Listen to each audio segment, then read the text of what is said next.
Women's Day to all you wonderful, wonderful, incredible women out there. Yes, I know that yesterday was Women's Day, but my family think today's Women's Day, so I'm actually milking both days for all that it's worth, kind of like what I do for my birthday. Okay, so I love being a woman. I love lace, I love pretty, and I love pink. Not that any of you would have guessed. All right.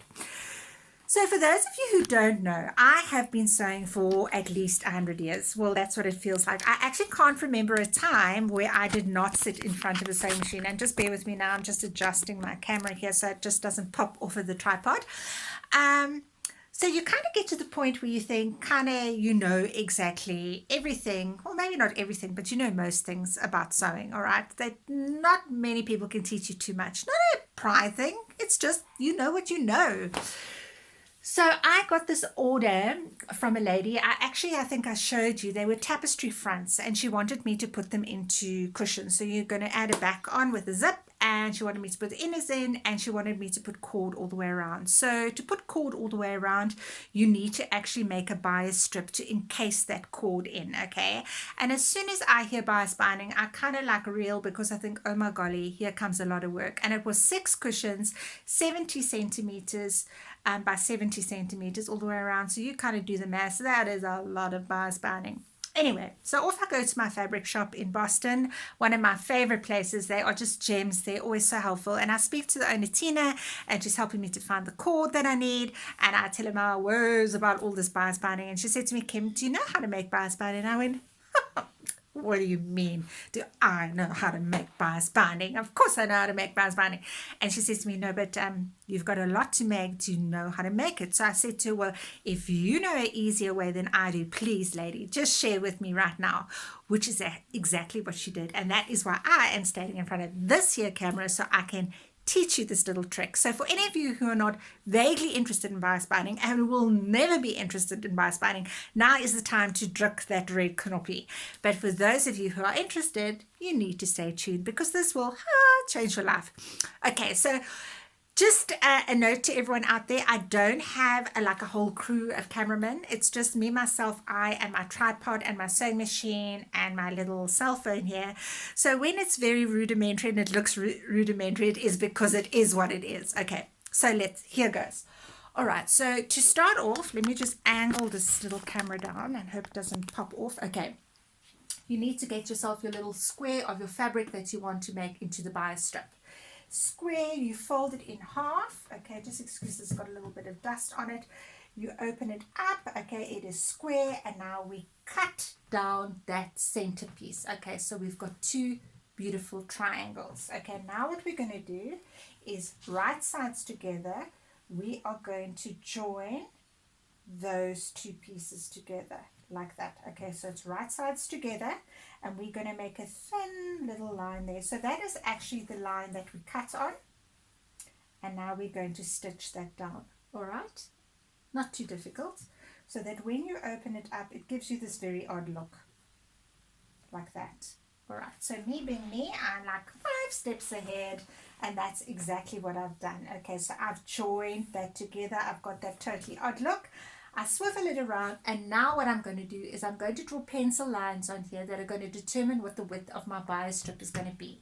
So if you're using a thick cord, I would make it about 5 centimeters distance from each other, my pencil line. For a thinner cord, maybe 3 centimeters. You don't want to be fighting with your sewing machine because your bias strip is not wide enough. So rather err on the side of making them wider apart. Okay, so now what we do is, which I did, I just took my meter rule, because this is just for an example, and I use my meter rule, and I just use that distance all the way along. So you just go along here, draw a line, along, and draw a line, along, and draw a line, until you've got something that actually looks like that. Can you see it? And remember, this is all on the wrong side.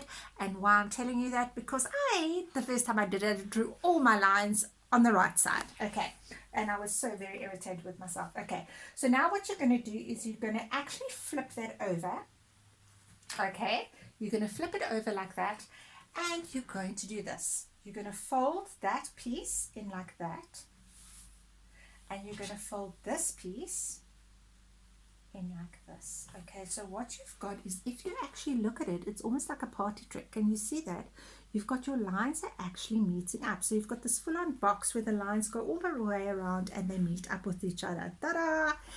But now the secret to the success of the bias binding is not that the lines must meet up exactly like that. What you have to do is you actually have to pull the one up like that, so that the second lot of lines actually meet, not the first lot of lines. Okay, I did puzzle this for a minute, but then the light bulb just came on and was like, ta-da! Okay, so that's what you do. And what you're going to do is you're going to take all those bits and you're going to match up the lines like that, remembering your one piece is sticking at the top, and again you're going to stitch from top to bottom there, and again you're going to press that seam out. So you're going to end up with something that looks like a little bit of a box, okay, with your one diagonal line and your other diagonal line both pressed nice and open. Okay guys, we are almost at the end, believe it or not. Okay, so that is that sample.